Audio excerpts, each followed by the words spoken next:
Lionel Messi should have died a long time ago? Whoa, even though he's the GOAT now, Messi. it could have been different. Because recently, Messi came out to reveal some shocking truths about his childhood. And wait till you find out what his biggest dream was. And yeah, it isn't football.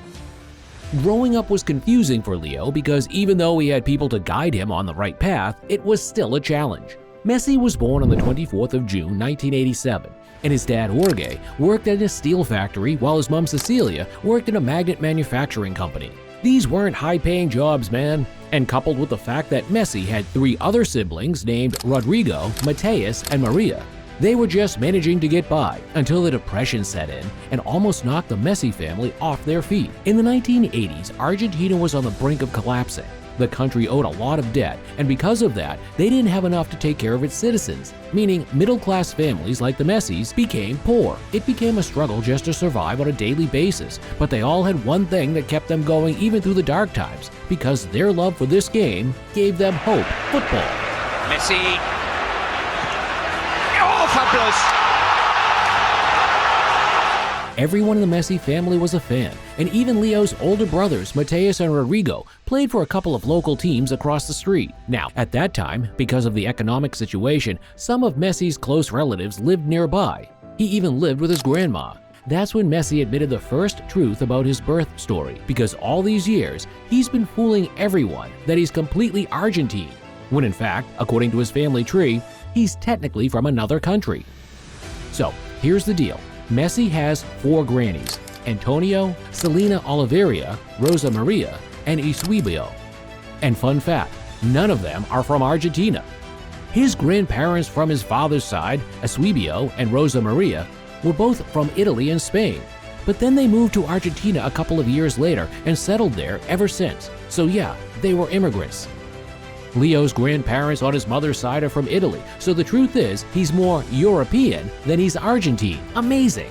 But you see guys, growing up, Leo was close to his siblings. But there was one person in particular he shared a special bond with, and it was this relative that introduced him to football and became his first agent, his grandma, Cecilia Oliveira. As Leo started to grow, she got balls for him to play around the house. Damn, and my grandma only gave me candy and $20 when I was a kid.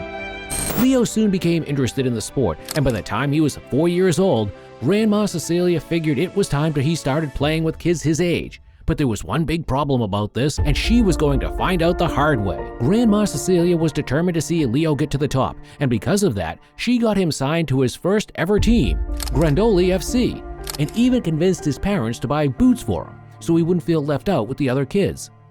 Leo's older brothers were also signed into the team as well, and one day they had a big game that everyone was hyped about, but what they didn't know was that this match was going to change Leo's life. Grandoli was playing another local team in the park, and everyone from the Messi family came to watch them play. Now, little Leo was still very small, so the coach kept him on the bench and started his brothers instead. But with the game moving on and Grandoli losing, Grandma Cecilia knew the coach had a star weapon on the bench, and if they were going to win the game, he had to bring him on. So she got in his face and pressed so hard for Leo to get in that the coach, Salvador Aprecio, didn't have a choice. And that's when he turned around and said the words that changed everything. "Leo, get dressed, you're on." With his first touch of the ball, he completed a dribble to make the crowd notice and continued dribbling anyone that stood in his way. Even his brothers were impressed.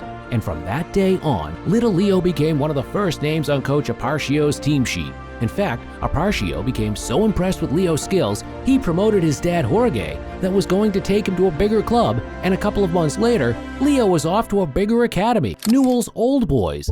And it was here his career began to take shape, because all along, Leo and his family had been big fans of the Newell's Old Boys. And now that Leo had joined the club's academy, it was like a dream come true for them, especially his grandma. But just when Leo thought his career was on the up, he got the news that shattered his heart.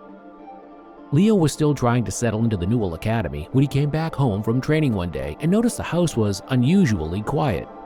Now, he's very close to his grandma Cecilia, and she's the one of the first people he always meets when he gets back, so he called her name, and when he didn't get a response, he went out looking for her, and that's when he got the terrible news. Leo, Grandma Cecilia is dead. It was like someone took a grenade, placed it side by side with his heart, and blew it up. Leo was devastated, and ever since that day, he began thinking of ways to honor her. And the first thing he did was subscribe to Mr. Football, because he knew if she found out he watched a channel like this with awesome content, it would make her happy. And after that, he decided to dedicate every goal he scored to her by always pointing to the sky in her memory. But you see guys, Grandma Cecilia's death didn't just affect Leo emotionally, it was physical too, because a couple of months later, even though they doubted it at first, the Messi family had a huge problem. Leo had stopped growing.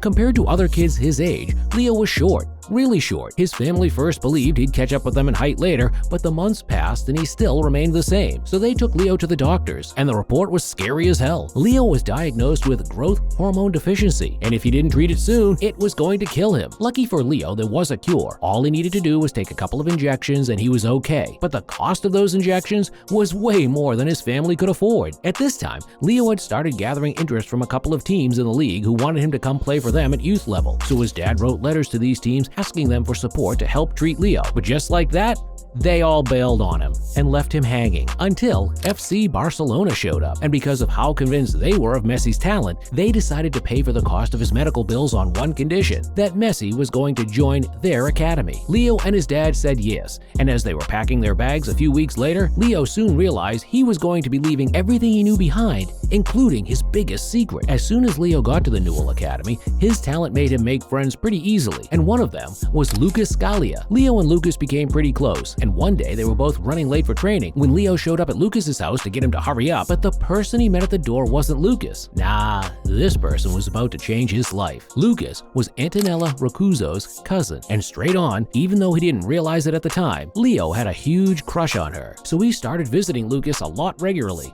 and it wasn't just like the football this time. He took any excuse he could just to talk to Antonella. They even invited Leo to the house on summer holidays, and as they grew closer, Leo knew he'd found the perfect girl. But with his new move to Spain just around the corner, all of that was about to fade away.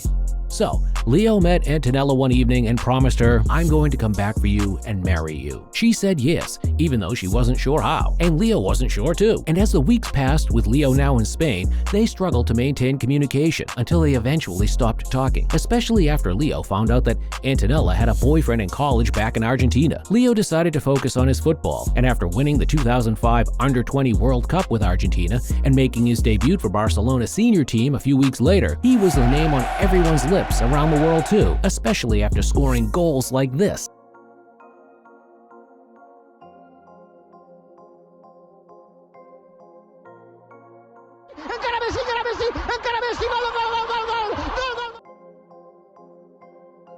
But the thing is, the universe has a way of making promises work, man. I mean, this one time, I promised to take out the trash and forgot.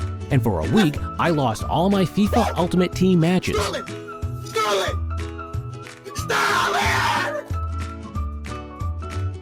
11 in a row, until I took out the trash.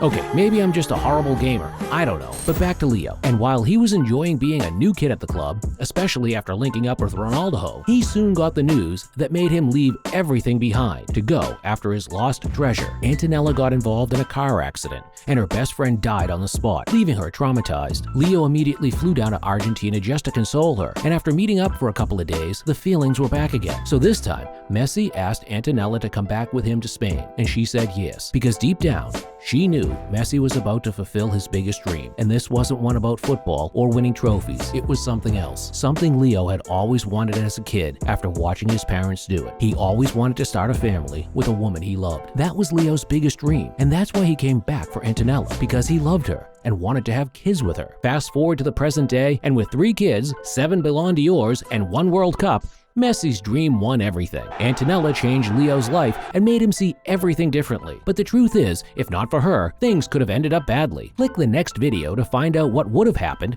if Messi and Antonella had never met.